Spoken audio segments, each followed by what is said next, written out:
Okay, what up, homies? It's your homeboy T-Money, and this is for the commenter that keeps on wanting scary videos, and for y'all that want to see scary videos. So tell me what y'all think about them down in the comments, and feel free to subscribe and leave a like if y'all enjoy the video.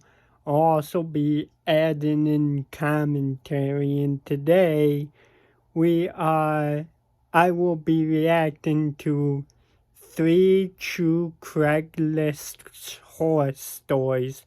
Now, important part about Craigslist, y'all, is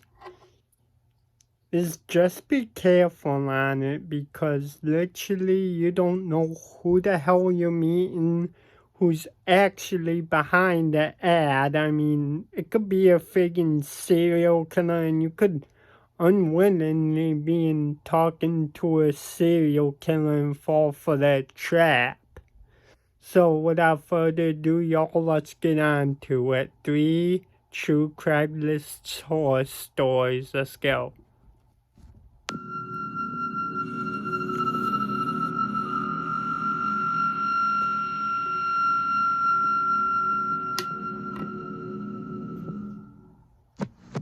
Story 1. This happened about a few years ago. I was then selling a lot of items that my daughter had brought home from college that she no longer needed. One item was a microwave in great condition. I already had one, so I decided to sell this online. I often used Craigslist without any problems, so of course, I wasn't thinking that any dangers could arise. Well, I soon put myself in a pretty dangerous position. I posted the ad, and just a few minutes later, a man called me. He sounded young, and he called inquiring about the microwave. I seriously wanted someone to pick it up, but he said that he was taking care of his sick father and couldn't leave him, but really needed the microwave. He told me where he lived, which wasn't really far away from my house, an apartment building in a side of town that was relatively safe, so I agreed to take it to him. Once I arrived to the building, he asked if I could bring it up. I said no, it was too heavy. He said he could not leave the apartment and I was going to have to bring it up. Too heavy? Well, at this Sound point, like I a just big wanted my scrawny money and bastard. leave, so I agreed to that. There, I went hauling it up a flight of stairs. Luckily, it wasn't one of the very large ones, but it still was an inconvenience to me. Anyway, once I got to his apartment door, I saw him, a man in his mid to late 30s, standing there with shorts and a muscle shirt on. Behind him were lots of barbells and weights for bodybuilding. Hey dude, if you're He was in freaking wearing a magnificent shape muscle with shirt, huge then muscles. how are you not He said, strong? "Oh, please set it down here," motioning towards the kitchen counter. Okay, that required me to enter the room. Immediately, I felt uncomfortable. He then proceeded to inform me that actually he couldn't come for the microwave because he was on a house arrest after serving 15 years in prison. He said that I had parked beyond his permitted perimeters and he couldn't make it to my car. All I felt was every ounce of blood run through my body at that moment, or so it seemed that way. He was alone. There was no one that he was taking care of. He just lied to me about that to get me up here, and now I'm alone in an apartment with a felon right out of prison who Then could get snap the my hell neck like a out. twig if he should even think about it. I said something like, "Oh, well, here you go," slowly inching my way toward the door. He said, hold on, let me get your money," and he went into another room just quick enough to retrieve the money.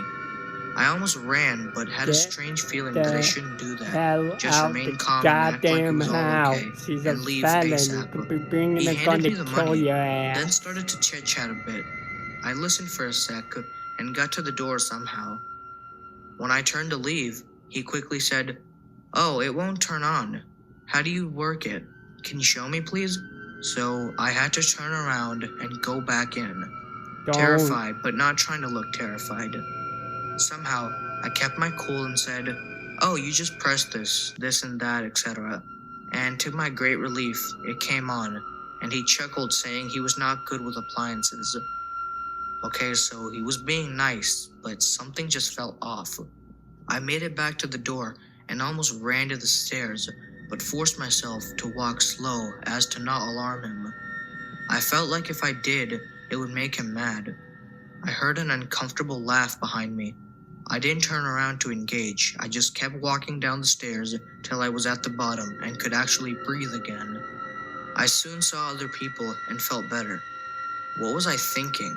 I couldn't believe it. I had placed myself in that position. Sure, he didn't do anything physical to me, but he did lie to get me there. What else was he capable of? I still don't know. When I think of all the possible scenarios that could have gone down had I not been cool-headed, Robbery. I think he may have Killing attacked you. me, and who would know? Not a soul. Stealing I all hadn't your told shit, you anyone from home goddamn where I was dumbass. going. Yes, I'd be missed, and probably for days, maybe even for months before found, if ever found. To this day, I still get this scared feeling in my gut just thinking about what could have happened to me.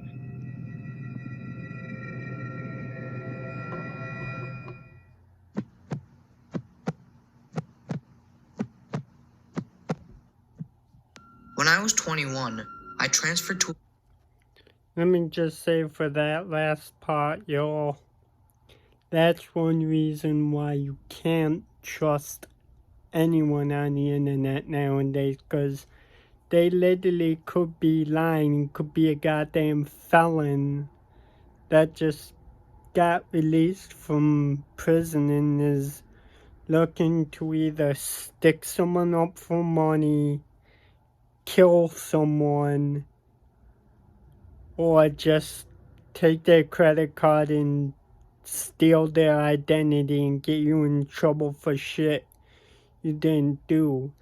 Now, I actually had a case like that a couple days ago where I was talking to this girl and yeah, it was all going great, and then come to find out that she was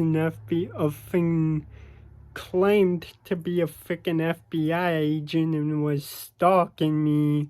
So, because I know that some states are justified killing state, I show my knives in the picture, and I'm like, and I warn the person, I'm like, you come on my property again, you know I got all my knives and I know how to use them.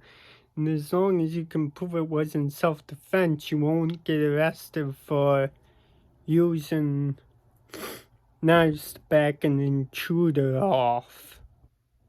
Right, without further ado, y'all, let's continue with this. Just want to say, if that was me, y'all, I probably would have just freaking got out my legally concealed 9mm and be like, yo, homie, if you're gonna try anything weird, bro, you better be ready to play, cause I don't play nice, know what I'm saying? Yeah, without further ado, y'all, let's get on to more.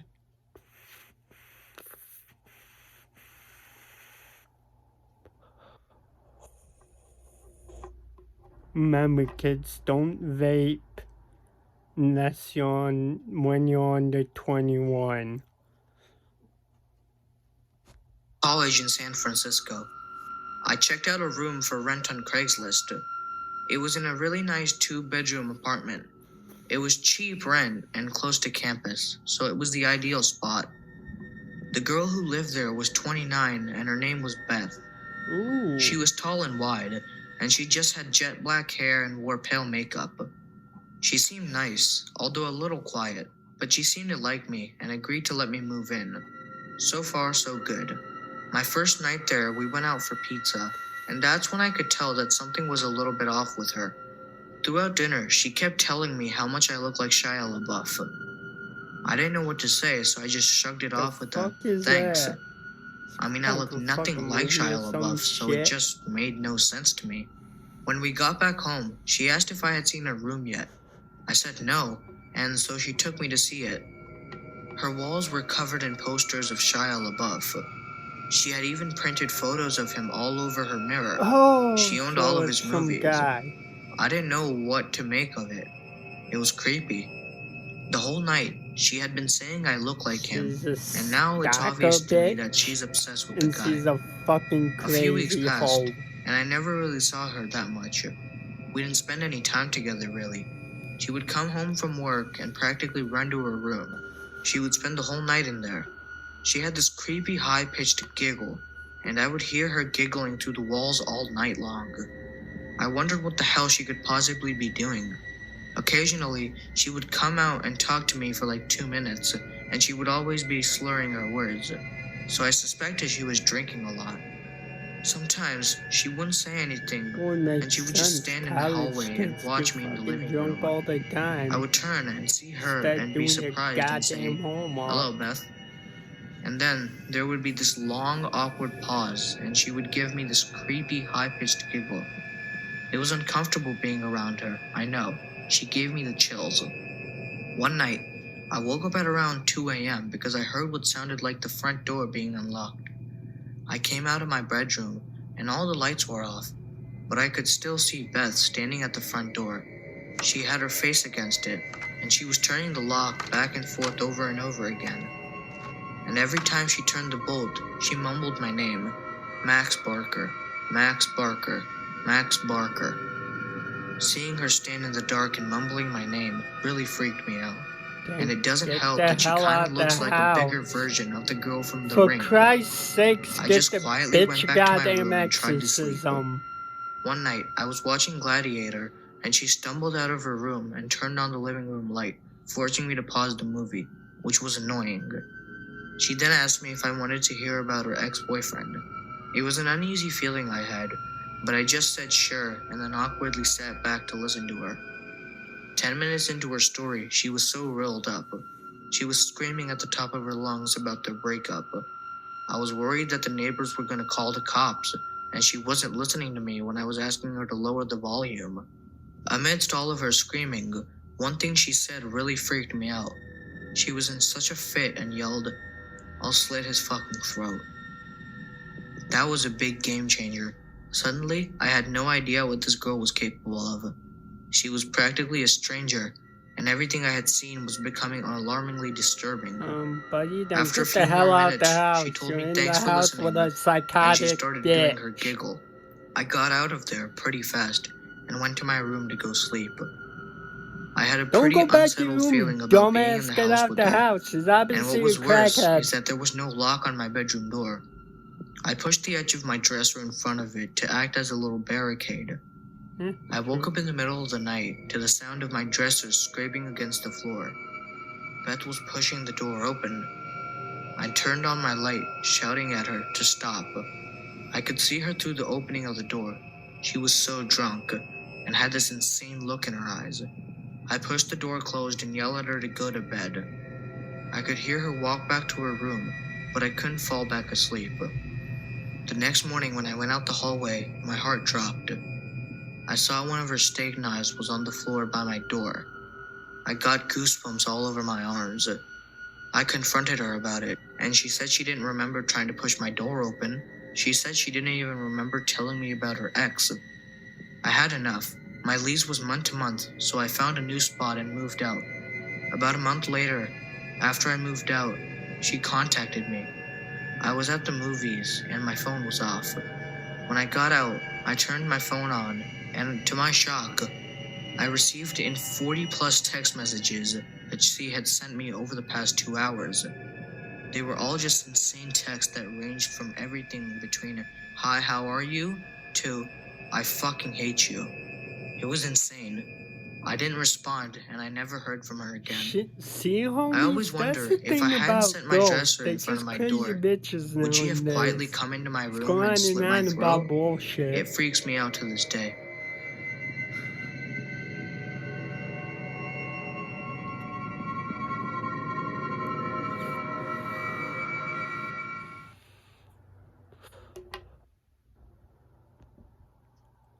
Y'all, that was freaky, especially that last one. Number one, she was, yes, probably drunk as hell, but also she was probably possessed and had a goddamn mental breakdown. Anyway, homies, if y'all like that, remember to like, sub, tell me what y'all thought in the comments, and keep the scary story reaction videos on them for y'all. Without further ado, peace, homies.